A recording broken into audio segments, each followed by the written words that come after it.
I feel like with spoken word, you have to hear it to appreciate it the same way. You can read it, and that's even better. If you can read it and hear it, that's wonderful.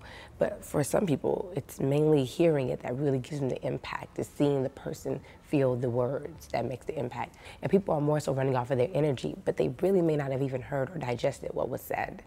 But those people would be really good translated to literature, because then you could read it and say, oh my God, I didn't even know he meant that, you know, and appreciate it that way. As we lay down in green pastures and rest beside still waters, we fail to see that the cup is running over. Fail to see the water rising past ankles to knees, or to hear the desperate screams of the drowning.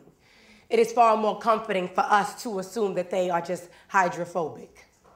Society's response to their cries is to create systems, be it foster, educational, or prison, cleverly disguised as helping hands reaching out to muddy water populations. When you're young, you're discovering things, always discovering things about the world, about yourself, and documenting that discovery through art is beautiful.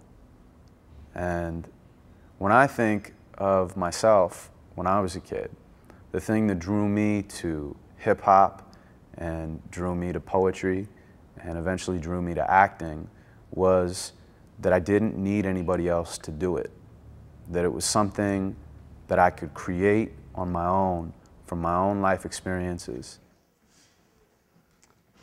God doesn't make mistakes. He makes trees and leaves and skies and lakes, birds and bees, seas and snakes, the sun, moon, and the stars, alley bars, cars passing in the dark echo like my breaking heart.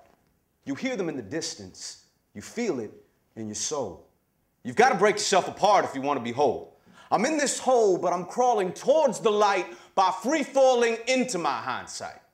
The thing about a lesson is you can't apply it to your past. Life ain't as simple as it seems in my photographs. Love isn't something that you feel, it's something that you do. It's important for us to document our history, because if you don't, someone else will do it for you, and it'll probably be inaccurate.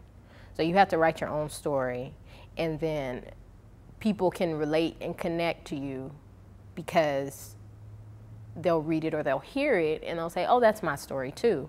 So I think that getting on stage is that step. I think I don't want to just give people my perspective. I don't want to just give you my rant, my feelings. I want to give you something to think about, you know? And so now it's different. Now it's like, take this home and question this and think about it. Toss it around a little bit, wonder about it, investigate it. You can do whatever you want through art, and you have no idea what exists inside of you. I mean, you have no idea what you could accomplish unless you try it.